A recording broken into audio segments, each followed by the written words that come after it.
Hello everyone, स्वागत है आप सबका learning with Gautam YouTube channel में। तो आज की इस वीडियो में हम करने वाले हैं क्लास 12th इकोनॉमिक्स के most important 200 objective question answer को। इकोनॉमिक्स का ये महामैराथन क्लास होने वाला है, तो आप लोग वीडियो को अच्छे से ध्यानपूर्वक और लास्ट तक जरूर देखिएगा।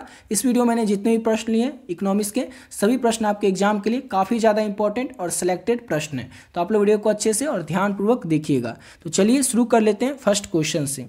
और पहला क्वेश्चन है हमारा, भारतीय रिजर्व बैंक का राष्ट्रीयकरण कब हुआ था। तो भारतीय रिजर्व बैंक का जो राष्ट्रीयकरण है ये 1 जनवरी वर्ष 1949 को किया गया था। ऑप्शन नंबर ए हो जाएगा। अगला क्वेश्चन है हमारा, नरसिम्हा समिति का संबंध निम्नलिखित में से किससे है। तो याद रखना है, नरसिम्हा समिति का जो संबंध है वो बैंकिंग सुधार क्षेत्र से है। बैंकिंग सुधार क्षेत्र से नरसिम्हा समिति का संबंध है। अगला क्वेश्चन है, बैंकिंग लोकपाल योजना के अंतर्गत निम्नलिखित में से किसे शामिल किया गया है। तो सभी अनुसूची बैंकों, सहकारी बैंकों और वाणिज्य बैंक को, यानी कि ऑप्शन डी हो जाएगा। इन सभी बैंकों को बैंकिंग लोकपाल योजना के अंतर्गत शामिल किया गया है। ऑप्शन नंबर डी हो जाएगा। अगला क्वेश्चन है, बैंकों में ग्राहक सेवा सुधार हेतु निम्नलिखित में से किस समिति का गठन किया गया था। जैसे कि यहाँ पर 4 समिति का नाम दिया हुआ है, तो इस चारों समिति में से किस समिति का गठन किया गया था बैंकों में ग्राहक सेवा सुधार हेतु। तो गोइपेडिया समिति का गठन किया गया था बैंकों में ग्राहक सेवा सुधार हेतु। ऑप्शन नंबर बी हो जाएगा। नेक्स्ट क्वेश्चन है हमारा, सार्वजनिक क्षेत्र में कमजोर बैंकों के पुनर्जीवन एवं उनकी पुनर्संरचना हेतु निम्नलिखित में से किस समिति का गठन किया गया था। तो वर्मा समिति का गठन किया गया था। ऑप्शन नंबर ए हो जाएगा। और इस क्वेश्चन को आप लोग अच्छे तरीके से ध्यान रखिएगा, क्योंकि ये सेम क्वेश्चन आप लोगों से लघु उत्तरीय प्रश्न उत्तर में भी पूछा जा सकता है कि वर्मा समिति का गठन क्यों किया गया था। तो सार्वजनिक क्षेत्र के कमजोर बैंकों के पुनर्जीवन एवं उनकी पुनर्संरचना हेतु जो वर्मा समिति है इसका गठन किया गया था। ऑप्शन नंबर ए हो जाएगा। नेक्स्ट क्वेश्चन है हमारा, भारतीय बैंकिंग प्रणाली का संरक्षक कौन है। तो रिजर्व बैंक ऑफ इंडिया जो है ये भारतीय बैंकिंग प्रणाली का संरक्षक माना जाता है। ऑप्शन नंबर ए हो जाएगा। इंपॉर्टेंट क्वेश्चन है, अच्छे से याद रखना है। अगला क्वेश्चन करते हैं। और नेक्स्ट क्वेश्चन है हमारा, भारतीय रिजर्व बैंक ने पहली बार निजी क्षेत्र में नए बैंकों को लाइसेंस जारी करने का दिशा निर्देश घोषित किया था। यानी कि भारतीय रिजर्व बैंक जो है ये नए क्षेत्रों में बैंकों को लाइसेंस जारी करने का जो दिशा निर्देश है ये इस दिशा निर्देश कब घोषित किया था। कब घोषित किया था, जैसे कि 4 डेट दिया हो और इसमें से आपको बताना है। तो 22 जनवरी वर्ष 1993 को जो भारतीय रिजर्व बैंक है ये बैंकों को लाइसेंस जारी करने के लिए दिशा निर्देश जो है वो घोषित किया था। कब घोषित किया था, तो 22 जनवरी 1993 को 1993 को। अगला क्वेश्चन करते हैं। और नेक्स्ट क्वेश्चन है, भारत में बैंकिंग क्षेत्र में सुधार जो है वो प्रारंभ कब से हुआ था, यानी कि शुरू कब से हुआ था। तो 1991 यानी कि 1991 से भारत में जो बैंकिंग क्षेत्र है इसमें सुधार होना शुरू हो गया था। इंपॉर्टेंट क्वेश्चन है, इसको भी अच्छे से याद रखिएगा। अगला क्वेश्चन है हमारा, भारत में 14 बड़े अनुसूचित व्यावसायिक बैंकों का राष्ट्रीयकरण कब किया गया था। तो वर्ष 1969 में भारत में जो 14 बड़े अनुसूचित व्यावसायिक बैंक है इनका राष्ट्रीयकरण किया गया था। ऑप्शन नंबर सी हो जाएगा।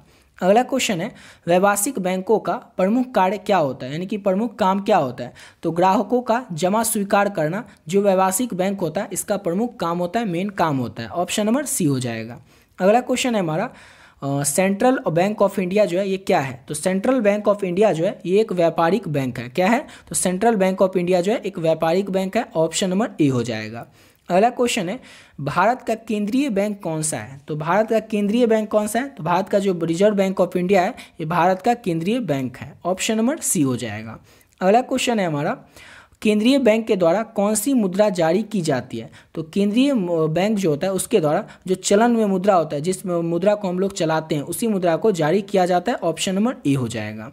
अगला क्वेश्चन है, बैंक शब्द की जो उत्पत्ति है ये बैंको से हुई है। तो बैंको जो है किस भाषा का शब्द है। तो बैंको जो है ये इटालियन भाषा का शब्द है। बैंक शब्द की उत्पत्ति हुई है बैंको से, और बैंको किस भाषा का शब्द है, तो बैंको जो है इटालियन भाषा का शब्द है। ऑप्शन नंबर ए हो जाएगा। अगला क्वेश्चन है, बैंक ऑफ वीनस की स्थापना सर्वप्रथम कहाँ हुई थी। तो बैंक ऑफ वीनस जो है इसकी स्थापना सर्वप्रथम 1587 में इटली में हुआ था। कब हुआ था बैंक ऑफ वीनस की स्थापना, तो 1587 में हुआ था, 1587 में हुआ था, और कहाँ पे हुआ था, तो इटली में हुआ था। अगला क्वेश्चन करते हैं। और नेक्स्ट क्वेश्चन है हमारा, बैंक ऑफ इंग्लैंड की स्थापना किस वर्ष हुई थी। तो बैंक ऑफ इंग्लैंड की जो स्थापना ये वर्ष 1694 में हुआ था। 1694 में बैंक ऑफ इंग्लैंड की जो स्थापना है वो की गई थी। ऑप्शन नंबर बी हो जाएगा। अगला क्वेश्चन की ओर बढ़ते हैं और अगला क्वेश्चन है हमारा, निम्नलिखित में से किसने कहा था, जैसे कि 4 नाम दिया हुआ है और आगे एक कथन दिया हुआ है। एक कथन है कि आधुनिक बैंकों के 3 पूर्वज हैं, व्यापारी, महाजन और सोनार। ये जो लाइन है, ये जो कथन है, ये कथन किसने कहा था, तो क्राउथर ने ये कहा था कि आधुनिक बैंक जो है इसके 3 पूर्वज हैं, व्यापारी, महाजन और सोनार। ये कहा था क्राउथर ने। ऑप्शन नंबर ए हो जाएगा। अगला क्वेश्चन है, जनता का बैंक कौन सा है, जैसे कि यहाँ पर दिया हुआ है व्यापारिक बैंक, केंद्रीय बैंक या फिर इनमें से दोनों बैंक। तो जनता का बैंक कौन सा है, तो जनता जो है वो व्यापारिक बैंक को यूज करता है। ऑप्शन नंबर इसका ए हो जाएगा। अगला क्वेश्चन है हमारा, नेक्स्ट क्वेश्चन, एटीएम का पूर्ण रूप क्या होता है। कई सारे लोग एटीएम का यूज करते हैं लेकिन उनको एटीएम का फुल फॉर्म ही नहीं पता होता है। तो एटीएम का पूर्ण रूप यानी कि एटीएम का फुल फॉर्म होता है automated teller machine. Automated teller machine ATM का फुल फॉर्म होता है। अगला क्वेश्चन है हमारा, श्री एम नरसिम्हा जो थे ये कौन थे, तो श्री एम नरसिम्हा जो थे ये पूर्व गवर्नर थे। एम नरसिम्हा जो थे ये पूर्व गवर्नर थे। ऑप्शन नंबर इसका ए हो जाएगा। और अगला क्वेश्चन की ओर बढ़ने से पहले आपको बताना चाहेंगे कि अगर अभी तक आप लोग इकोनॉमिक्स का जो मोस्ट इंपॉर्टेंट ऑब्जेक्टिव क्वेश्चन का पीडीएफ है वो अभी तक आप लोग नहीं लिए, गेस क्वेश्चन का पीडीएफ, एक ऐसा पीडीएफ आप लेना चाहते हैं जिसमें कि ऑब्जेक्टिव और सब्जेक्टिव सारा हो और उसको पढ़ करके आप लोग अच्छे तरीके से अपने एग्जाम की तैयारी इकोनॉमिक्स सब्जेक्ट के कर पाएँ, तो आप लोग इस पीडीएफ को ले सकते हैं। इस पीडीएफ को आपको लेना कैसे है, तो इस पीडीएफ में पहले तो ये समझ लीजिए कि आपको मिलेगा क्या क्या। इसमें आपको मिलेगा आपके इकोनॉमिक्स में जो भी चैप्टर है, हर एक चैप्टर के जो भी इंपॉर्टेंट ऑब्जेक्टिव क्वेश्चन है और इंपॉर्टेंट सब्जेक्टिव क्वेश्चन है, सब्जेक्टिव में भी जो भी इंपॉर्टेंट लघु उत्तरीय प्रश्न है और दीर्घ उत्तरीय प्रश्न है, वो सारा का सारा आपको मिल जाएगा। और इसके साथ साथ आपको मिलेगा 2013 से लेकर के 2024 तक यानी पिछले 11 साल में जो भी इकोनॉमिक्स में ऑब्जेक्टिव क्वेश्चन पूछे गए सारा का सारा आपको आंसर के साथ मिल जाएगा। और इसकी जो प्राइस है, इतना सब कुछ जो आपको मिला है ये केवल और केवल 20 रुपीज़ में मिला है, यानी कि 20 रुपये में। आपको पे कैसे करना है और लेना किस तरह से, आपको मिलेगा कहाँ पे वो बता देते हैं। तो मिलेगा आपको आपके व्हाट्सएप नंबर पे। ये जो नंबर है 7903820891, इस नंबर पे आप लोग फोन पे, गूगल पे, पेटीएम किसी माध्यम से आपको 20 रुपीज़ पे कर देना है। इसका स्क्रीनशॉट लेकर के आप लोगों को इसी नंबर से जो व्हाट्सएप है, जैसे आप पे कीजिएगा, पे करके स्क्रीनशॉट लेकर के इसी नंबर से जो व्हाट्सएप है उस व्हाट्सएप पे आपको स्क्रीनशॉट भेज देना और बस एक छोटा सा मैसेज कर देना इकोनॉमिक्स। क्या मैसेज कर देना, इकोनॉमिक्स, जिससे ये पता चल जाए कि आपको इकोनॉमिक्स का पीडीएफ चाहिए। पे आपको करना है, स्क्रीनशॉट भेजना और जो सब्जेक्ट है उस सब्जेक्ट का नाम बता देना है। आपको जो पीडीएफ है वो तुरंत मिल जाएगा। और इस पीडीएफ में जितने भी क्वेश्चन है, इन सभी प्रश्नों को अगर आप लोग अच्छे तरीके से तैयार कर लेते हैं, ऑब्जेक्टिव और सब्जेक्टिव दोनों को, तो आपके एग्जाम में जो भी प्रश्न आएंगे उसमें से अधिकतर प्रश्न आप लोगों को इसी पीडीएफ से देखने को मिल जाएगा। क्यों मिल जाएगा, क्योंकि आपके एग्जाम में जो भी प्रश्न आएंगे वो आएंगे बुक से ही, बुक के किसी चैप्टर से ही, और हर एक चैप्टर का जो भी इंपॉर्टेंट ऑब्जेक्टिव है और सब्जेक्टिव है सारा कुछ यहाँ पर इस पीडीएफ में ऐड कर दिया गया। इसको अगर अच्छे से कर लेते हैं तो आप लोगों के जो पूरा इकोनॉमिक्स की तैयारी है वो इसी पीडीएफ से हो जाएगी। इसके अलावा आपको कुछ भी खास पढ़ने की जरूरत नहीं पड़ेगी, बस आपको इसको अच्छे तरीके से तैयार कर लेना है। तो जो भी बच्चे अभी तक इस पीडीएफ को नहीं लिए, इस पीडीएफ को जरूर ले लीजिएगा। इसको ले करके आप लोग बहुत ही कम समय में बहुत ही बढ़िया तरीके से अपने एग्जाम की तैयारी को कर सकते हैं। तो आते हैं अपने अगले क्वेश्चन पे। और अगला क्वेश्चन है हमारा, डॉक्टर मनमोहन सिंह कौन थे। तो डॉक्टर मनमोहन सिंह जो थे ये भारत के वित्त मंत्री भी रह चुके हैं, अर्थशास्त्री भी रह चुके हैं और भारत के पूर्व प्रधानमंत्री भी रह चुके हैं, यानी कि ऑप्शन डी हो जाएगा इनमें से सभी। अगला क्वेश्चन है हमारा, निवेश के निर्धारक घटक कौन से हैं। निवेश के निर्धारक घटक जो है वो कौन से हैं, तो पूंजी की सीमांत क्षमता और ब्याज दर, ये दोनों जो है ये दोनों क्या हैं, यानी कि ऑप्शन दोनों हो जाएगा सी, ए और बी दोनों, ये दोनों जो है निवेश के निर्धारक घटक हैं, यानी कि ऑप्शन नंबर इसका सी हो जाएगा। अगला क्वेश्चन है हमारा, दूसरे नरसिम्हा समिति का गठन किस वर्ष हुआ था। तो दूसरे नरसिम्हा समिति का जो गठन है ये वर्ष 1998 में हुआ था, 1998 में हुआ था। ऑप्शन नंबर डी हो जाएगा। अगला क्वेश्चन है, भारत में 1 रुपये का नोट जारी करता है, यानी कि भारत में 1 रुपये का जो नोट है वो किसके द्वारा जारी किया जाता है, तो भारत सरकार के वित्त मंत्रालय के द्वारा भारत में 1 रुपये का नोट जारी किया जाता है। ऑप्शन नंबर बी हो जाएगा। अगला क्वेश्चन है, वैधानिकता के आधार पर मुद्रा को कितने भागों में बांटा जा सकता है। तो वैधानिकता के आधार पर मुद्रा को जो है 2 भागों में बांटा जा सकता है। ऑप्शन नंबर बी हो जाएगा। अगला क्वेश्चन है, मुद्रा आपूर्ति का नियमन कौन करता है। तो मुद्रा आपूर्ति का जो नियमन है ये करता है रिजर्व बैंक ऑफ इंडिया, यानी कि आरबीआई। ऑप्शन नंबर बी हो जाएगा। अगला क्वेश्चन है हमारा, मुद्रा के स्थैतिक और गत्यात्मक कार्यों का विभाजन किसने किया। 4 नाम दिया हुआ है, इसमें से आपको बताना है। तो पॉल एजिंग के द्वारा मुद्रा के स्थैतिक और गत्यात्मक कार्यों का विभाजन किया गया था, पॉल एजिंग के द्वारा। ऑप्शन नंबर बी हो जाएगा।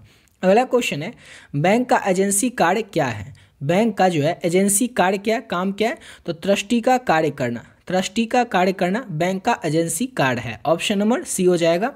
अगला क्वेश्चन है हमारा, मुद्रा के स्थैतिक और गत्यात्मक कार्यों का विभाजन किसने किया। ये क्वेश्चन तो फिर से वही आ गया, तो किसने किया था, तो फॉल एजिंग ने किया था। ऑप्शन नंबर इसका बी हो जाएगा।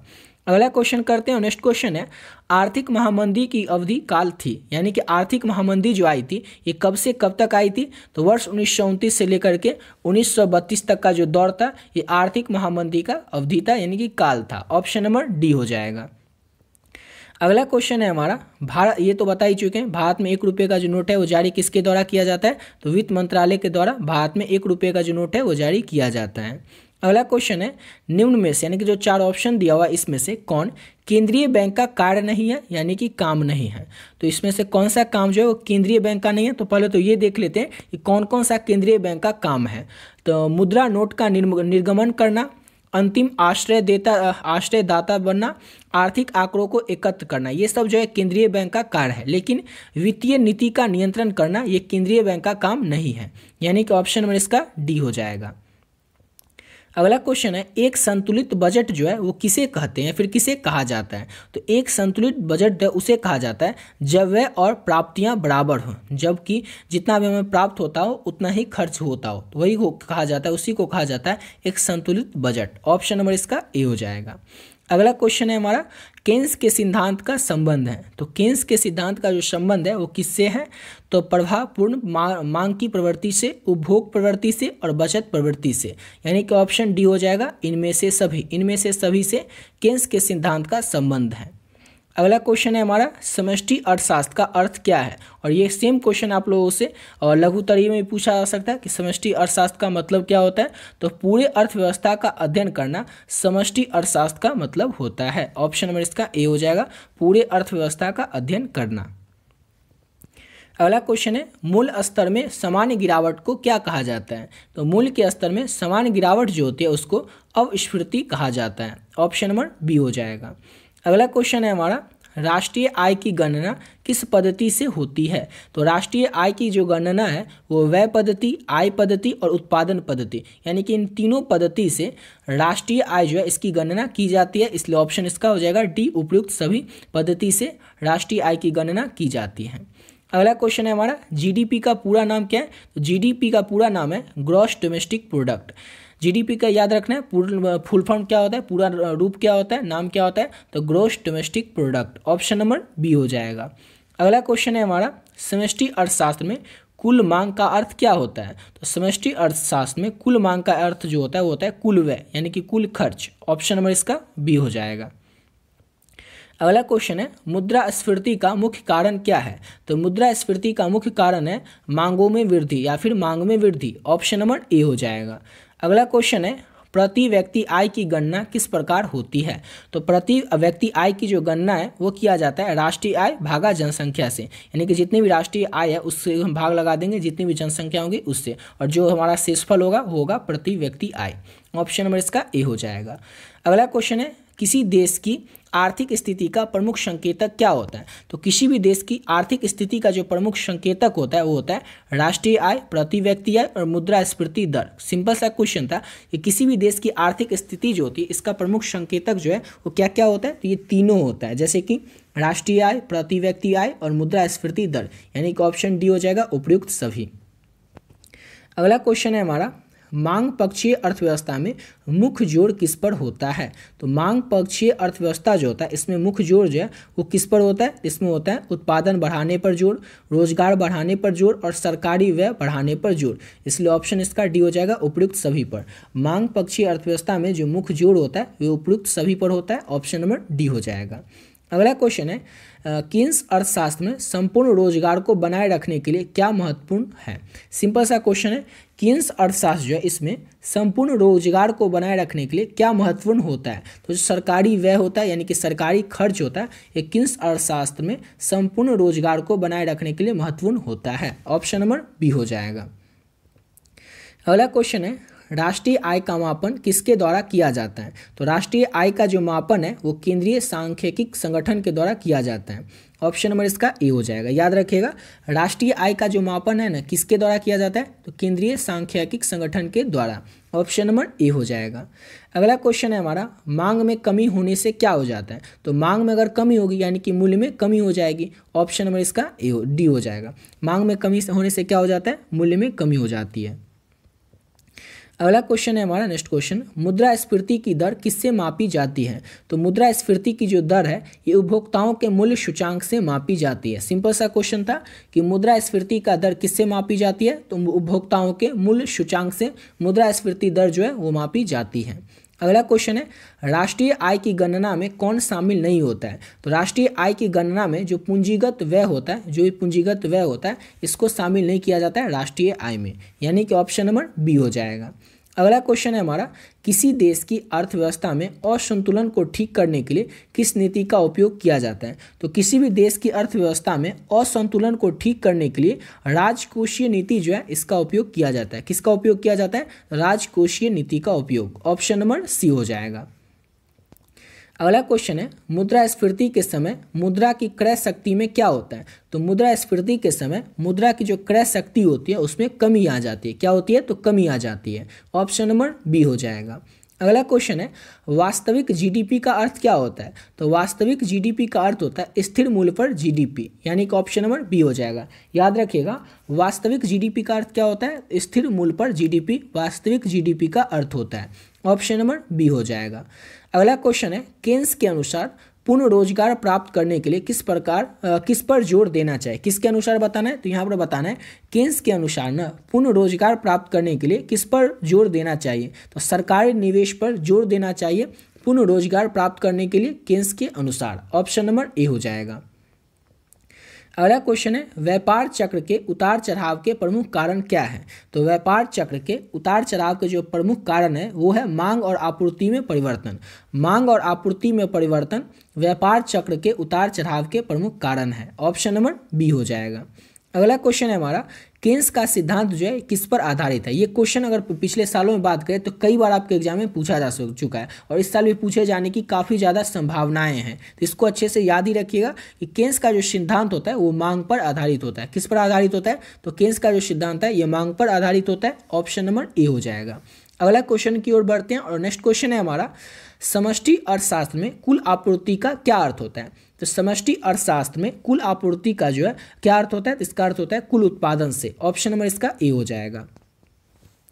अगला क्वेश्चन है, यदि देश में निर्यात बढ़ता है तो इसका जीडीपी पर क्या प्रभाव पड़ेगा? यानी कि देश में निर्यात बढ़ेगा तो जीडीपी क्या हो जाएगा? वो बढ़ेगा। देश से अगर निर्यात हो रहा है कुछ तो क्या होगा? जीडीपी पर ही प्रभाव पड़ेगा। ऑप्शन नंबर इसका ए हो जाएगा।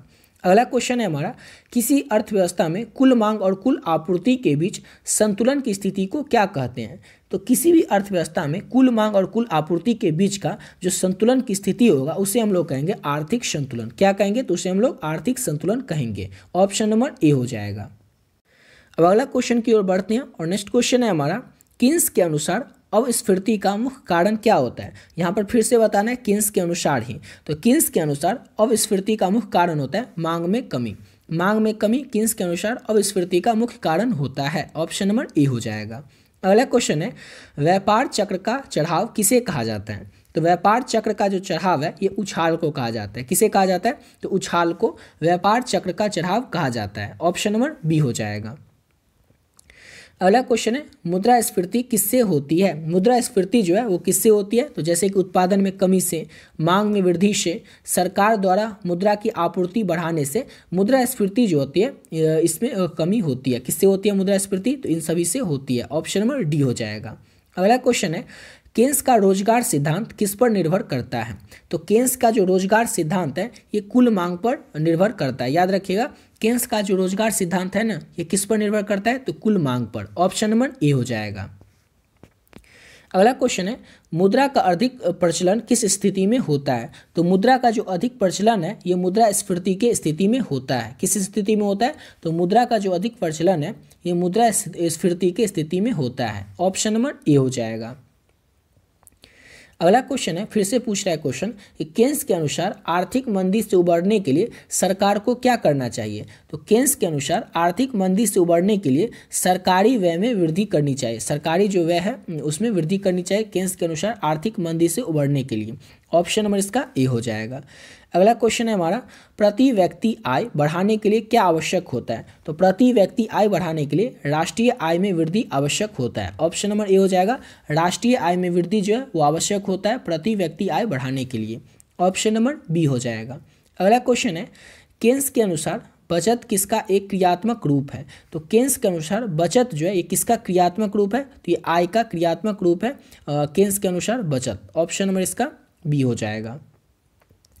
अगला क्वेश्चन है, राष्ट्रीय आय और व्यक्तिगत आय में क्या अंतर होता है? तो राष्ट्रीय आय और व्यक्तिगत जो आय होता है इसमें कर का अंतर होता है, टैक्स का अंतर होता है। राष्ट्रीय आय और व्यक्तिगत आय जो होता है इसमें कर यानी कि टैक्स का अंतर होता है।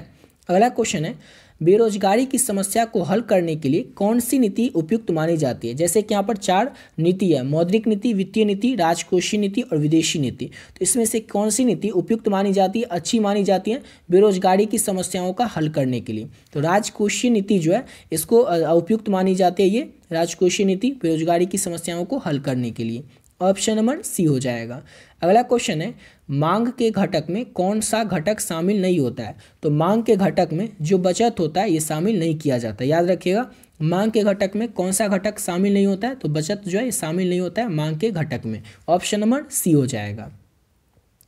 अगला क्वेश्चन है, प्रवृत्ति की वृद्धि दर किससे मापी जाती है? तो प्रवृत्ति की जो वृद्धि दर है ये मापी जाती है उपभोक्ताओं के मूल्य सूचांक से। उपभोक्ता के मूल्य सूचांक से प्रवृत्ति की जो वृद्धि दर है इसको मापा जाता है।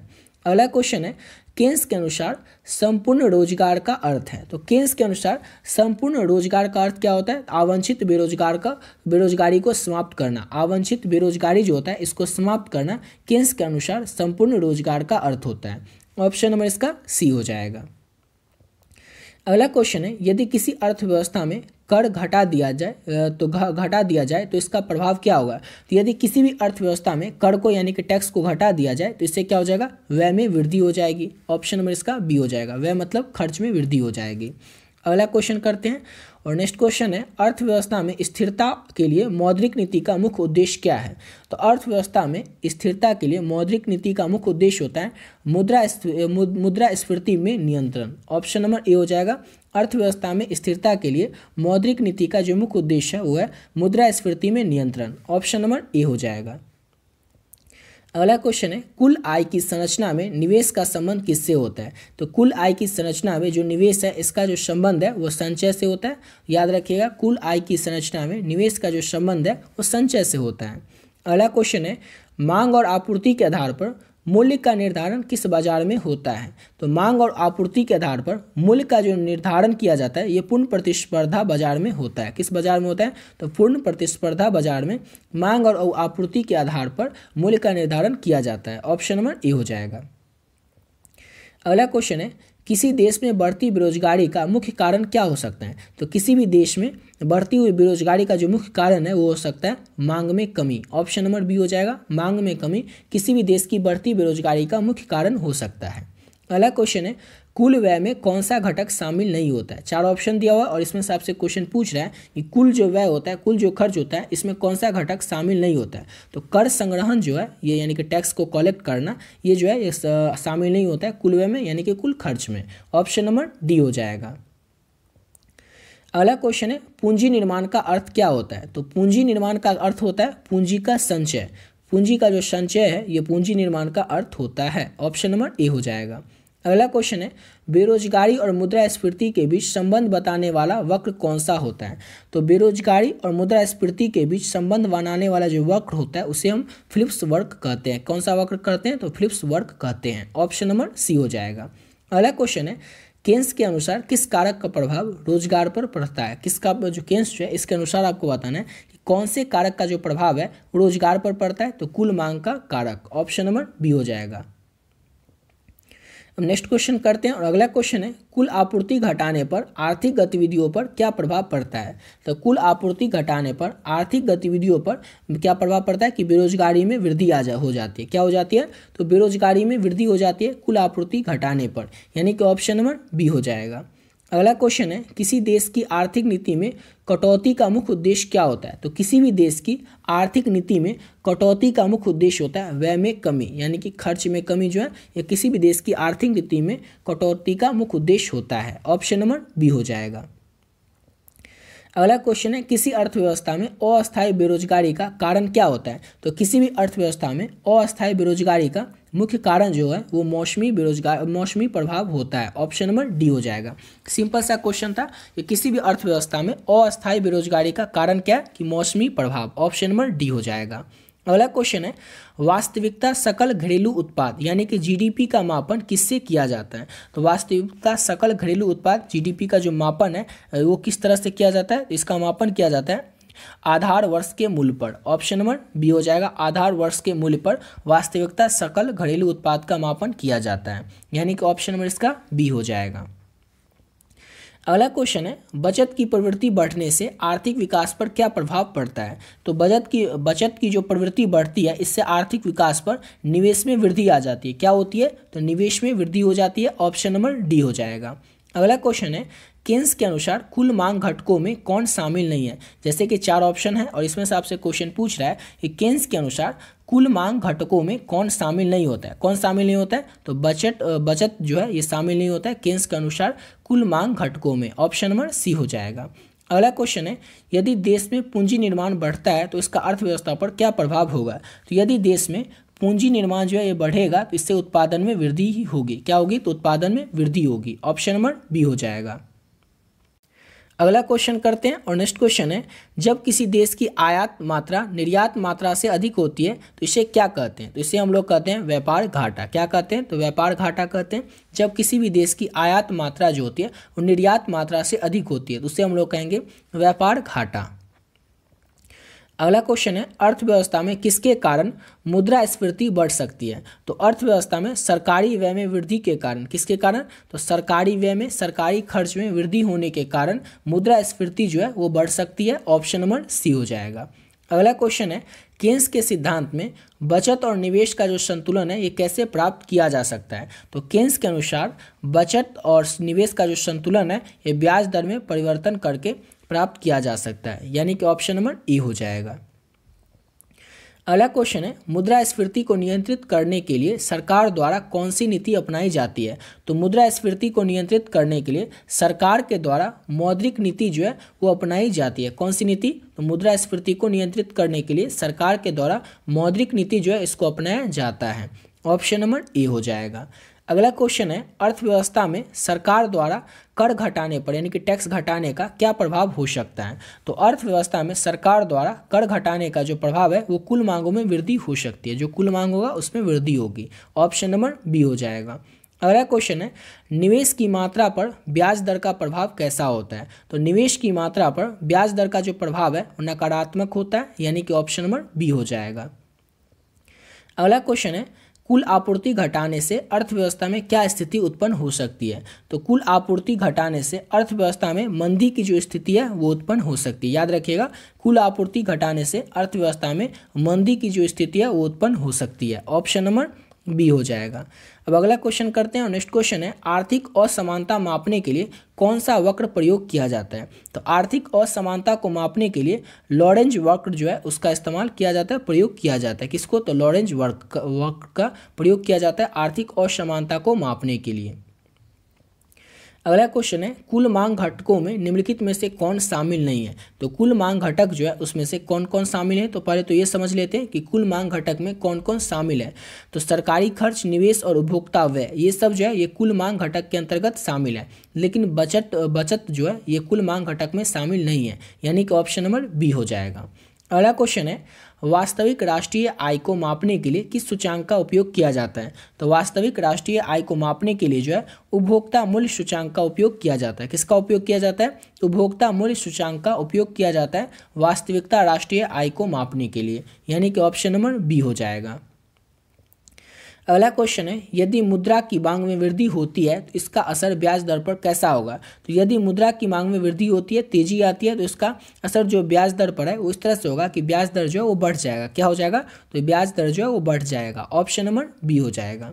अगला क्वेश्चन है, मुद्रास्फीति के समय मुद्रा का क्रय शक्ति पर क्या प्रभाव पड़ता है? तो मुद्रास्फीति के समय मुद्रा की जो क्रय शक्ति होती है वो घट जाती है। क्या होती है? तो मुद्रा की जो क्रय शक्ति होती है वो घट जाती है। ऑप्शन नंबर ए हो जाएगा। अगला क्वेश्चन है, पूंजी निर्माण की प्रक्रिया में किसका योगदान अधिक होता है? तो पूंजी निर्माण की प्रक्रिया में बचत का जो योगदान है वो सबसे अधिक होता है, यानी कि ऑप्शन नंबर ए हो जाएगा।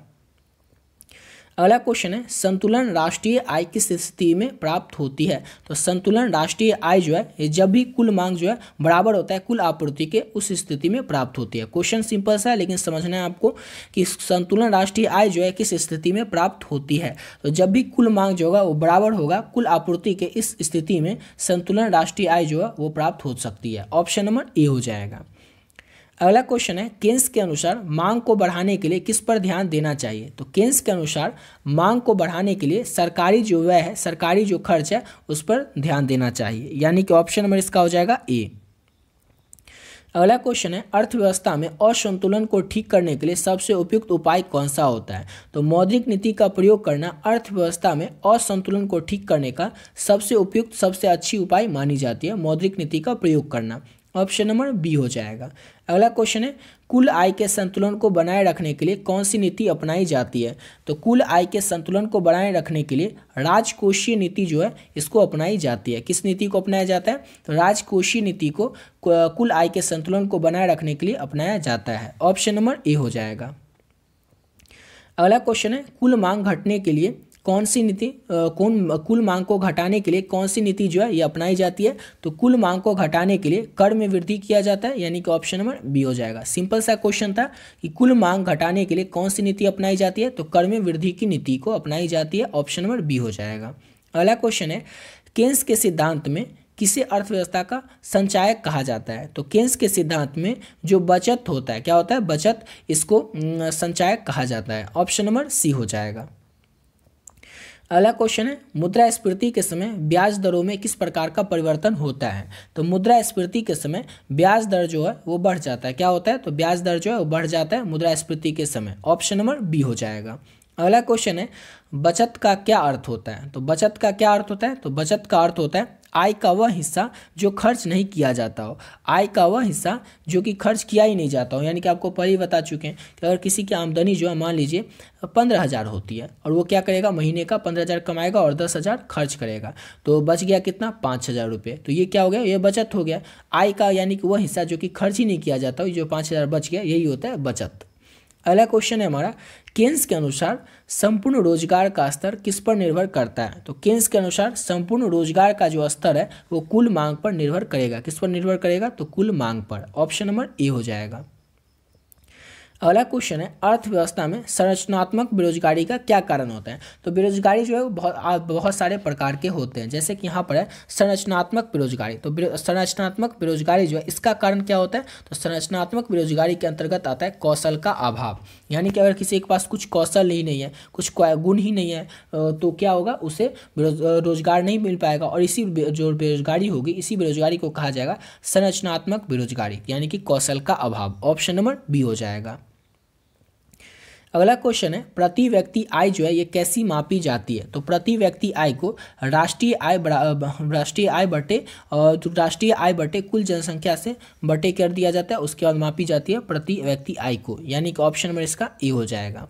अगला क्वेश्चन है हमारा, जब किसी अर्थव्यवस्था में कुल मांग कुल आपूर्ति से अधिक होती है तो वो क्या होता है? तो मुद्रास्फीति होता है उसमें। ऑप्शन नंबर बी हो जाएगा। सिंपल सा क्वेश्चन है कि जब भी किसी अर्थव्यवस्था में कुल मांग कुल आपूर्ति से अधिक होगी तो मुद्रास्फीति का स्थिति उत्पन्न हो जाएगा, यानी कि ऑप्शन नंबर बी हो जाएगा। अगला क्वेश्चन है, यदि कोई व्यक्ति अपनी आय का एक बड़ा हिस्सा बचत करता है तो अर्थव्यवस्था में क्या प्रभाव पड़ेगा? तो यदि कोई व्यक्ति अपनी आय का एक बड़ा सा हिस्सा बचत करता है तो अर्थव्यवस्था में क्या होगा? कि मांग घटेगी। क्या होगी? तो मांग घटेगी। ऑप्शन नंबर ए हो जाएगा। अगला क्वेश्चन है हमारा, यदि सरकार निवेश को बढ़ावा देना चाहती है तो उसे क्या करना चाहिए? तो यदि सरकार निवेश को बढ़ावा देना चाहती है तो उसे ब्याज दर में कमी करना चाहिए। क्या करना चाहिए? क्योंकि ब्याज दर जो है उसमें कमी करेगी तो इससे क्या होगा? निवेश का अवसर ज़्यादा आएगा। ऑप्शन नंबर बी हो जाएगा। अगला क्वेश्चन है अर्थव्यवस्था में पूर्ण रोजगार का मतलब क्या होता है? तो आवांछित जो बेरोजगारी को समाप्त करना, ये होता है अर्थव्यवस्था में पूर्ण बेरोजगार का मतलब। याद रखिएगा, पूर्ण बेरोजगार का मतलब क्या होता है अर्थव्यवस्था में? तो आवांछित जो बेरोजगारी होती है इसको समाप्त कर देना। ऑप्शन नंबर सी हो जाएगा। अगला क्वेश्चन है किसी अर्थव्यवस्था में सकल घरेलू उत्पाद यानी कि जीडीपी का मुख्य उद्देश्य क्या होता है? तो किसी भी अर्थव्यवस्था में सकल घरेलू उत्पाद यानी कि जीडीपी का मुख्य उद्देश्य होता है कुल उत्पादन का मापन। कुल उत्पादन का मापन किसी भी अर्थव्यवस्था में सकल घरेलू उत्पाद यानी कि जीडीपी का मुख्य उद्देश्य होता है। ऑप्शन नंबर सी हो जाएगा। अगला क्वेश्चन है वास्तविक सकल घरेलू उत्पाद में वृद्धि को क्या कहा जाता है? तो वास्तविक सकल घरेलू उत्पाद में वृद्धि को कहा जाता है आर्थिक विकास। क्या कहा जाता है? तो आर्थिक विकास कहा जाता है वास्तविक सकल घरेलू उत्पाद में वृद्धि को। ऑप्शन नंबर बी हो जाएगा। अगला क्वेश्चन है बेरोजगारी की समस्या को हल करने के लिए कौन सी नीति उपयोगी मानी जाती है? तो बेरोजगारी की समस्याओं को हल करने के लिए जो राजकोषीय नीति है ये सबसे उपयोगी मानी जाती है, यानी कि ऑप्शन नंबर बी हो जाएगा। अगला क्वेश्चन है राष्ट्रीय आय का मापन करने के लिए कौन सी विधि में उपभोक्ता, निवेश और सरकारी खर्च को जोड़ता है? तो राष्ट्रीय आय का मापन करने के लिए जो व्यय की विधि होती है, इस विधि में उपभोक्ता जो होता है, ये निवेश और सरकारी जो खर्च होता है उस दोनों को जोड़ता है। पहले क्वेश्चन को समझिए। क्वेश्चन आपसे पूछ रहा है कि राष्ट्रीय आय जो होता है उसको मापन करने के लिए कौन सी विधि में जो उपभोक्ता होता है निवेश को और सरकारी खर्च दोनों को जोड़ता है? तो व्यय की विधि यानी कि खर्च की विधि में। ऑप्शन नंबर बी हो जाएगा। अगला क्वेश्चन है कुल मांग में वृद्धि का परिणाम क्या होता है? तो कुल मांग में वृद्धि का परिणाम क्या होता है? तो इसका परिणाम होता है मुद्रास्फीति। ऑप्शन नंबर इसका ए हो जाएगा। अगला क्वेश्चन है राष्ट्रीय आय में बदलाव का मुख्य कारण क्या है? तो राष्ट्रीय आय में बदलाव का मुख्य कारण है उत्पादन में बदलाव। राष्ट्रीय आय में बदलाव का मुख्य कारण क्या है? तो उत्पादन में बदलाव। ऑप्शन नंबर सी हो जाएगा।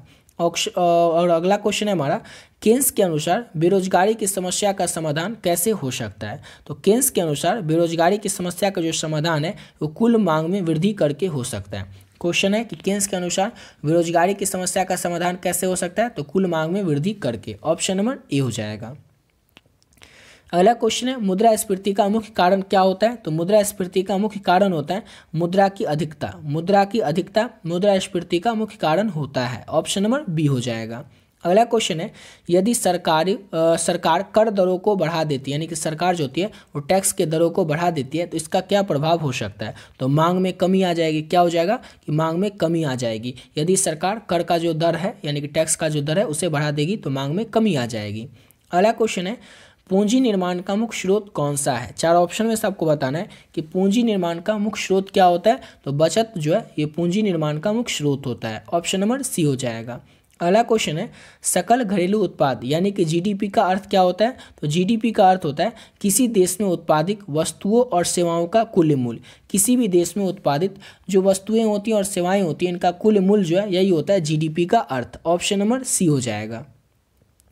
अगला क्वेश्चन है राजकोषीय घाटा किससे संबंधित है? तो राजकोषीय घाटा जो है ये सरकारी व्यय और सरकारी राजस्व से संबंधित है। सरकारी व्यय और सरकारी राजस्व से राजकोषीय घाटा जो है ये संबंधित है। ऑप्शन नंबर बी हो जाएगा। अगला क्वेश्चन है केन्स के अनुसार किस घटक का निवेश पर सबसे अधिक प्रभाव होता है? केन्स के अनुसार आपको बताना है कि किस घटक का निवेश पर सबसे अधिक प्रभाव होता है? तो ब्याज दर पर। ऑप्शन नंबर इसका ए हो जाएगा, ब्याज दर पर। अगला क्वेश्चन है कुल आपूर्ति घटकों में कौन सा घटक शामिल नहीं है? तो कुल आपूर्ति घटक में जो आयात होता है ये शामिल नहीं होता है। क्या नहीं होता है शामिल? तो आयात। कुल आपूर्ति घटक में जो आयात होता है ये शामिल नहीं होता है। अगला क्वेश्चन है मुद्रास्फीति के दौरान मुद्रा की कीमत पर क्या प्रभाव पड़ता है? तो मुद्रास्फीति के दौरान मुद्रा की कीमत जो है वो घट जाती है। क्या होती है? तो मुद्रास्फीति के दौरान मुद्रा की जो कीमत है वो घट जाती है। ऑप्शन नंबर बी हो जाएगा। अगला क्वेश्चन है राष्ट्रीय आय की व्यय विधि में कौन सा घटक शामिल नहीं होता है? तो राष्ट्रीय आय की और व्यय की जो विधि होती है इसमें कौन सा घटक शामिल नहीं होता है? तो बचत जो है ये शामिल नहीं होता है। उपभोक्ता व्यय, सरकारी व्यय और निर्यात ये सभी जो है राष्ट्रीय आय की व्यय की विधि में शामिल होता है, लेकिन बचत जो है ये शामिल नहीं किया जाता है। अगला क्वेश्चन है हमारा कुल मांग में वृद्धि का प्रभाव क्या हो सकता है? तो कुल मांग में वृद्धि का जो प्रभाव है वो इस तरह से होगा कि मूल्य का स्तर बढ़ेगा। मूल्य का जो स्तर होगा वो बढ़ेगा, यही होगा कुल मांग में वृद्धि का प्रभाव। अगला क्वेश्चन है, किसी देश की आय का वितरण किस नीति से संतुलित किया जा सकता है? तो किसी देश की आय का जो वितरण है ये राजकोषीय नीति से संतुलित किया जा सकता है। किस नीति से? तो राजकोषीय नीति से। ऑप्शन नंबर बी हो जाएगा। अगला क्वेश्चन है, कुल मांग में गिरावट आने का मुख्य कारण क्या हो सकता है? तो कुल मांग में गिरावट आने का मुख्य कारण जो है ये हो सकता है कि ब्याज दर में वृद्धि। ब्याज दर में वृद्धि कुल मांग में गिरावट आने का मुख्य कारण हो सकता है। ऑप्शन नंबर इसका क्या हो जाएगा? तो ऑप्शन सी हो जाएगा। अगला क्वेश्चन है, केन्स के अनुसार बचत और निवेश को संतुलित करने के लिए किस उपाय का प्रयोग किया जाता है? तो केन्स के अनुसार बचत और निवेश को संतुलित करने के लिए ब्याज दर में परिवर्तन किया जाता है। क्या किया जाता है? तो ब्याज दर में परिवर्तन। अगला क्वेश्चन है, निवेश में वृद्धि के प्रमुख कारणों में से एक क्या है? तो निवेश में वृद्धि के सरकारी सहायता जो है प्रमुख कारणों में से एक है। सिंपल सा क्वेश्चन है, निवेश में वृद्धि के प्रमुख कारणों में से या फिर मुख्य कारणों में से कौन सा एक है? तो सरकारी सहायता जो है ये प्रमुख मुख्य कारणों में से वृद्धि का, निवेश में वृद्धि के मेन कारण है। ऑप्शन नंबर बी हो जाएगा, मुख्य कारण सरकारी सहायता है। अगला क्वेश्चन है, वास्तविक आय को मापने के लिए निम्नलिखित में से कौन सा मानदंड जो है उपयुक्त है? 4 ऑप्शन है, इसमें से आपको बताना है कि वास्तविक आय को मापने के लिए निम्नलिखित में से कौन सा मानदंड जो है ये उपयुक्त होता है? तो उपभोक्ता मूल्य सूचांक। उपभोक्ता मूल्य सूचांक जो है ये वास्तविक आय को मापने के लिए उपयुक्त मापदंड होता है। ऑप्शन नंबर ए हो जाएगा।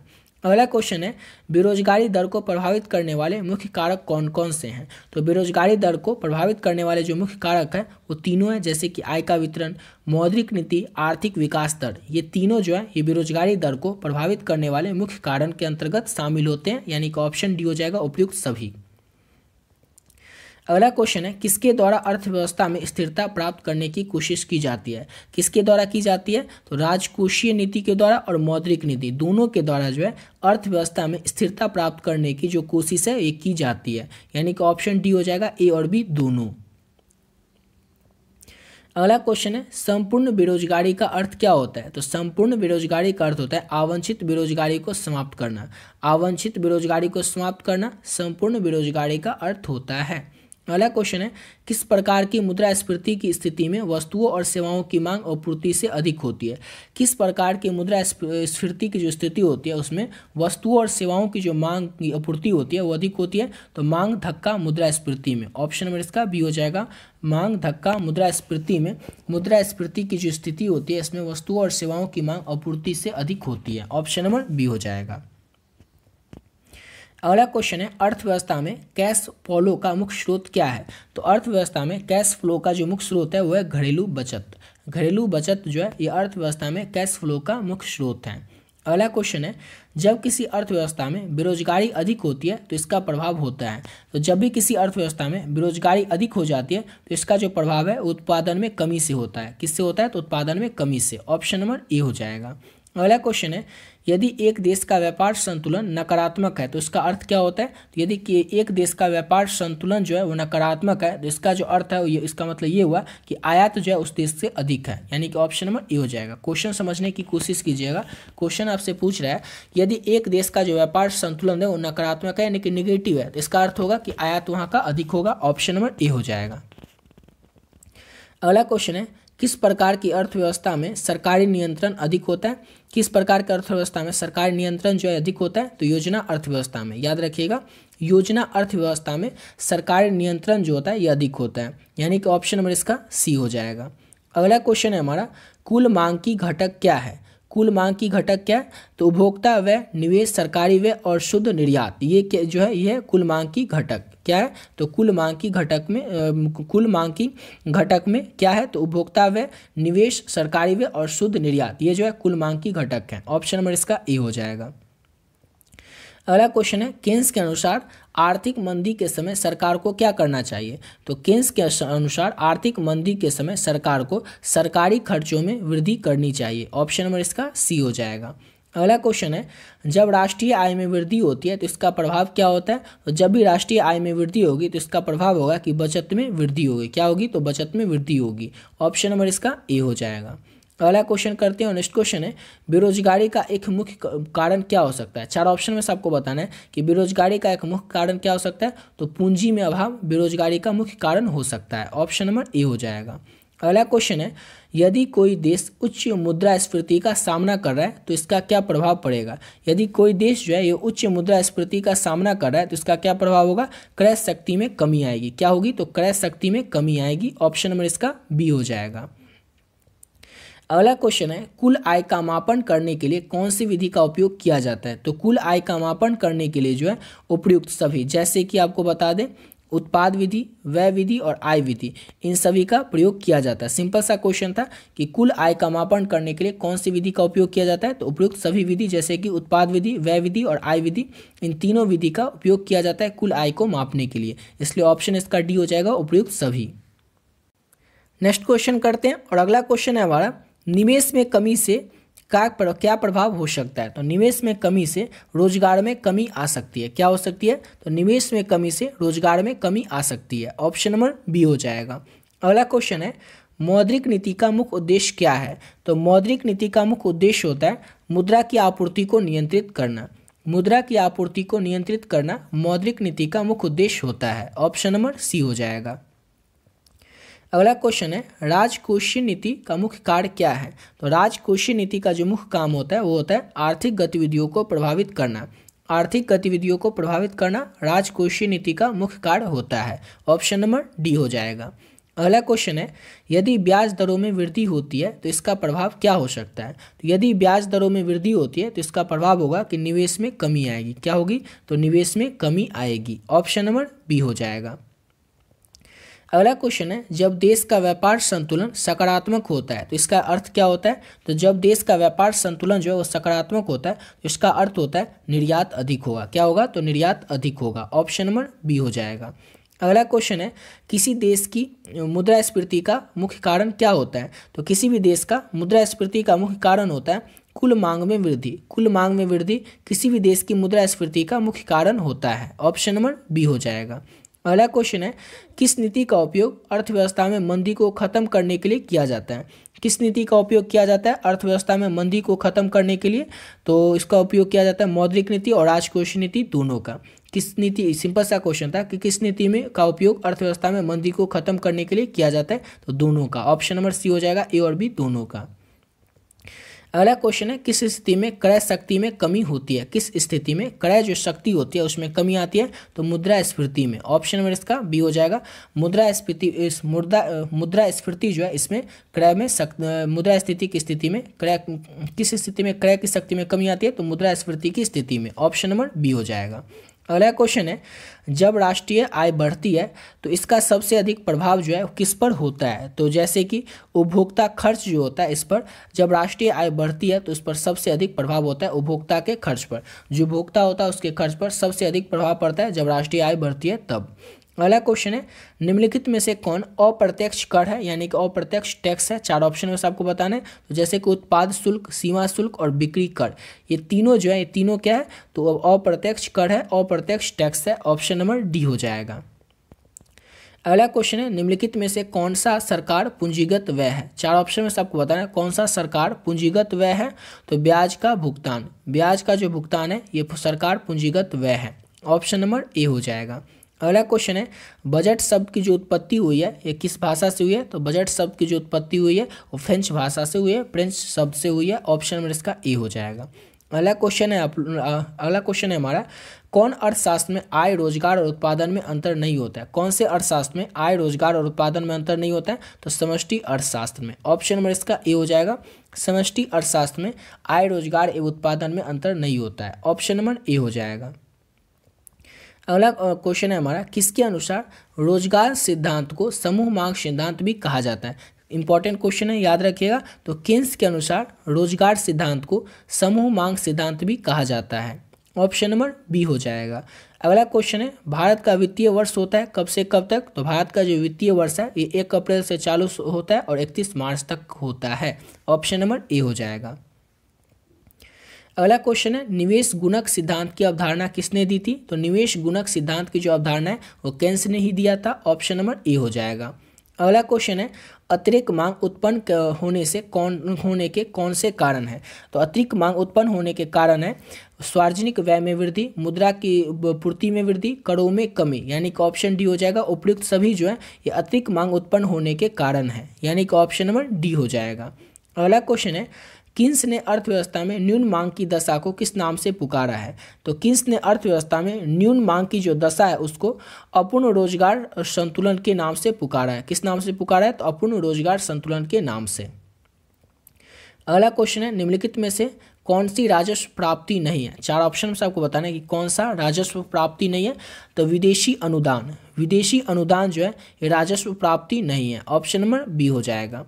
अगला क्वेश्चन है ब्रिटिश अर्थशास्त्री जे.एम. किन्स की पुस्तक द जनरल थ्योरी किस वर्ष प्रकाशित हुई थी। तो ब्रिटिश अर्थशास्त्री जिसकी की पुस्तक का नाम है, जिसका कि पहले तो नाम याद रखना है, जे.एम. किन्स, इसकी जो पुस्तक है द जनरल थ्योरी, ये भी क्वेश्चन आपसे पूछा जा सकता है कि द जनरल थ्योरी पुस्तक जो है इसके लेखक कौन है, तो जे.एम. किन्स हैं। और ये जो पुस्तक है प्रकाशित कब हुई थी, तो वर्ष 1936 में द जनरल थ्योरी नामक पुस्तक जो थी, जो कि पुस्तक है किसके द्वारा लिखी गई, तो जे.एम. किन्स के द्वारा ये पुस्तक प्रकाशित हुई थी, याद रखिएगा। अगला क्वेश्चन है महामंदी किस वर्ष आई थी। तो आपको पहले ही बता चुके हैं ऊपर कि महामंदी जो है इसका दौर रहा था 1929, यहाँ पर 29 नहीं, यहाँ पर 29 होना चाहिए था, या 30 है ना, तो 30 भी कर सकते हैं क्योंकि महामंदी का जो दौर है 1929 से चालू हुआ था और 31 तक रहा था, तो यहाँ पर 30 है तो 30 को लगा सकते हैं।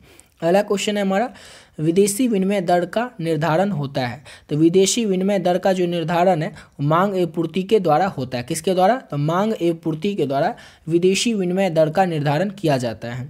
अगला क्वेश्चन है अमेरिकी डॉलर का अवमूल्यन कब हुआ था। तो अमेरिकी डॉलर का जो अवमूल्यन है वो हुआ था कब, तो ये हुआ था 12 फरवरी 1973 को, यानी कि ऑप्शन नंबर ए हो जाएगा। अगला क्वेश्चन है तैरती विनिमय दर की व्यवस्था किसके अधीन आरंभ हुआ था। तो ये आरंभ हुआ था अंतर्राष्ट्रीय मुद्रा कोष के द्वारा, यानी कि ऑप्शन नंबर ए हो जाएगा।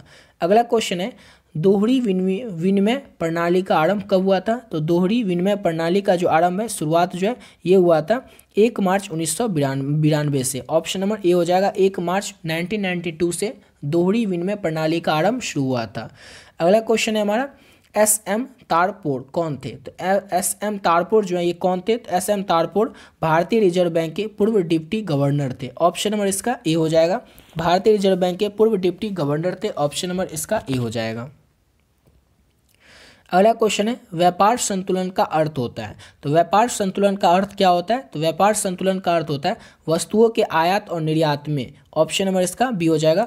वस्तुओं के आयात और निर्यात से व्यापार संतुलन का अर्थ होता है, ऑप्शन नंबर बी हो जाएगा।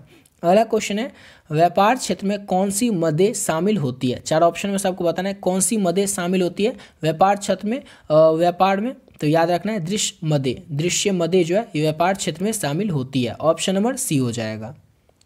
अगला क्वेश्चन करते हैं और नेक्स्ट क्वेश्चन है हमारा ऐसा व्यय या फिर ऐसे व्यय जो सरकार के लिए किसी परिसंपत्ति का सृजन नहीं करती है, वो क्या होता है। वो क्या होता है, तो वो होता है राजस्व व्यय। ऐसा व्यय यानी कि ऐसा खर्च जो सरकार के लिए किसी परिसंपत्ति का सृजन नहीं करती है, वो क्या है, तो राजस्व व्यय है, ऑप्शन नंबर ए हो जाएगा। अगला क्वेश्चन है निम्न में से, यानी कि जो चार ऑप्शन दिया हुआ है इसमें से कौन राजकोषीय घाटा से होने वाला खतरा है। राजकोषीय घाटा से होने वाला खतरा कौन है, तो स्फीतिकारी दबाव जो है राजकोषीय घाटा से होने वाला खतरा है, ऑप्शन नंबर बी हो जाएगा। अगला क्वेश्चन है निम्न में से सरकार के द्वारा उधार लेने के कारणों की ओर ध्यान आकर्षित करता है। कौन सा ध्यान आकर्षित करता है, तो राजस्व घाटा, ऑप्शन नंबर सी हो जाएगा। क्वेश्चन को पहले समझिएगा, क्वेश्चन आपसे पूछ रहा है कि कौन सरकार के द्वारा उधार लेने के कारणों की ओर ध्यान आकर्षित करता है, तो राजस्व घाटा, ऑप्शन नंबर सी हो जाएगा। अगला क्वेश्चन है बजट निम्न में से कौन सा शब्द है। तो बजट जो है कहाँ का शब्द है, तो बजट फ्रेंच का शब्द है। बजट कहाँ का शब्द है, इंपॉर्टेंट क्वेश्चन है, याद रखिएगा, तो फ्रेंच का, ऑप्शन नंबर सी हो जाएगा। अगला क्वेश्चन है निम्न में से, यानी कि जो चार ऑप्शन है इसमें से भुगतान शेष की परिभाषा किसने दिया। भुगतान शेष की जो परिभाषा है वो किसने दिया, तो बैनहम ने। किसने, तो बैनहम ने भुगतान शेष की परिभाषा दी है, ऑप्शन नंबर इसका बी हो जाएगा। अगला क्वेश्चन है पूंजी खाते का लेन देन किस रूप में होता है। तो पूंजी खाते का जो लेन देन है वो स्टॉक के रूप में होता है। किस रूप में होता है, तो स्टॉक के रूप में पूंजी खाते का लेन देन होता है, ऑप्शन नंबर बी हो जाएगा। अगला क्वेश्चन है निम्न में से कौन पूंजी खाते में नहीं आता है? 4 ऑप्शन में से आपको बताना है कि पूंजी खाते में कौन नहीं आता है। तो एक पक्षीय अंतरणा जो है ये पूंजी खाते में नहीं आता है, यानी कि ऑप्शन नंबर सी हो जाएगा। अगला क्वेश्चन है, निम्नलिखित में से कौन सा सरकार पूंजीगत व्यय है? सरकार पूंजीगत व्यय कौन है? तो ब्याज का भुगतान, ब्याज का जो भुगतान है ये सरकार पूंजीगत व्यय है, ऑप्शन नंबर ए हो जाएगा। अगला क्वेश्चन है, निम्न में से कौन राजकोषीय उपाय नहीं है? राजकोषीय उपाय कौन नहीं है? तो बैंक दर जो है ये राजकोषीय उपाय नहीं है, जैसे कि कर, सार्वजनिक व्यय, सार्वजनिक ऋण, ये सब है राजकोषीय उपाय। अगला क्वेश्चन है हमारा, राजकोषीय अनुशासन का सूचक है। तो राजकोषीय अनुशासन का सूचक कौन है? तो शून्य प्राथमिक घाटा, शून्य प्राथमिक घाटा जो है ये राजकोषीय अनुशासन का सूचक है, ऑप्शन नंबर ए हो जाएगा। अगला क्वेश्चन है, निम्नलिखित में से कौन गैर विकासशील सार्वजनिक व्यय नहीं है? 4 ऑप्शन में से आपको बताना है कि कौन जो है वो गैर विकासशील सार्वजनिक व्यय यानी कि सार्वजनिक खर्च नहीं है। तो सुरक्षा जो है ये गैर विकासशील सार्वजनिक व्यय नहीं है, ऑप्शन नंबर ए हो जाएगा। अगला क्वेश्चन है, वास्तविक व्यवहार किस खाते में लिखे जाते हैं? तो वास्तविक व्यवहार जो होते हैं वो पूंजी खाते में लिखे जाते हैं। किस खाते में? तो पूंजी खाते में वास्तविक व्यवहार जो है वो लिखे जाते हैं, ऑप्शन नंबर बी हो जाएगा। अगला क्वेश्चन है, चालू खाता का लेन देन किसमें होता है? तो चालू खाता का जो लेन देन है वो प्रवाह के रूप में होता है, यानी कि ऑप्शन नंबर ए हो जाएगा। अगला क्वेश्चन है, स्वतंत्रता के समय भारतीय अर्थव्यवस्था की कौन सी प्रकृति थी? तो उपनिवेशी अर्थव्यवस्था, अर्ध समांती अर्थव्यवस्था और पिछड़ी समांती अर्थव्यवस्था, ये तीनों प्रकृति थी स्वतंत्रता के समय भारतीय अर्थव्यवस्था की, इसलिए ऑप्शन डी हो जाएगा उपयुक्त सभी। अगला क्वेश्चन है, ब्रिटिश शासन के समय भारत की अर्थव्यवस्था क्या थी? तो ब्रिटिश शासन के समय भारत की जो अर्थव्यवस्था थी वो पिछड़ी तथा गतिहीन थी। किस प्रकार की थी? तो पिछड़ी तथा गतिहीन थी ब्रिटिश शासन के समय भारत की अर्थव्यवस्था, ऑप्शन नंबर सी हो जाएगा। अगला क्वेश्चन है, ब्रिटिश शासन से पूर्व भारतीय हस्तशिल्प उद्योग जो थे वो किस प्रकार के थे? तो ब्रिटिश शासन से पूर्व यानी कि ब्रिटिश शासन से पहले भारतीय हस्तशिल्प उद्योग जो थे वो विकसित उद्योग थे। किस तरह के थे? तो विकसित उद्योग थे, ऑप्शन नंबर इसका ए हो जाएगा। अगला क्वेश्चन है, ब्रिटिश शासन से पूर्व भारत के गांवों में क्या प्रचलित था? तो ब्रिटिश शासन से पूर्व भारत के गांवों में आत्मनिर्भर थे लोग जो थे वो ब्रिटिश शासन से पूर्व भारत के गांव में प्रचलित। पहले तो याद रखना है, ब्रिटिश का जो शासन था उससे पहले जो गांव था उसमें सामंतवाद प्रचलित था और जो लोग रहते थे वो आत्मनिर्भर रहते थे, यानी कि किसी पर निर्भर वो नहीं रहते थे, समझ गए। और सामंतवाद जो है वो प्रचलित था, ऑप्शन नंबर बी हो जाएगा। अगला क्वेश्चन है, ब्रिटिश शासन से पूर्व भारतीय गांवों की दृष्टि आर्थिक दृष्टि से क्या थे? तो आत्मनिर्भर थे, ऑप्शन हो गया, ऑप्शन नंबर इसका बी हो जाएगा, आत्मनिर्भर थे।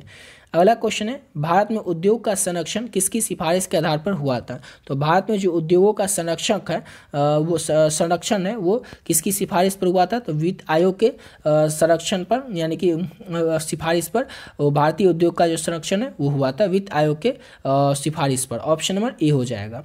द्वितीय प्रशुल्क आयोग ने अपनी रिपोर्ट कब दी थी? तो द्वितीय प्रशुल्क आयोग के द्वारा अपनी रिपोर्ट जो है वर्ष 1950 में प्रकाशित किया गया था, ऑप्शन नंबर बी हो जाएगा। और सेकंड लास्ट क्वेश्चन है हमारा, प्रशुल्क आयोग ने सबसे पहले संरक्षण किस उद्योग को दिया था? तो प्रशुल्क आयोग ने सबसे पहले जो संरक्षक है वो लोहा और इस्पात उद्योग को दिया था, ऑप्शन नंबर ए हो जाएगा।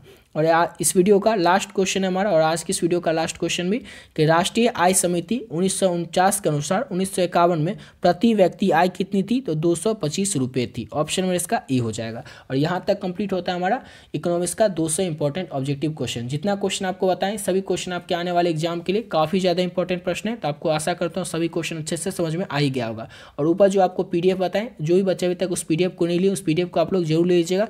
PDF का प्राइस है केवल और केवल 20 रुपीज़। ऊपर जो आपको नंबर बताएं 7903820891, उस नंबर पे आप लोग फोन पे, गूगल पे, पेटीएम किसी माध्यम से आपको केवल और केवल 20 रुपीज़ पे कर देना है और उसका स्क्रीनशॉट लेकर के उसी नंबर से जो व्हाट्सएप है उस व्हाट्सएप पर आपको भेज देना।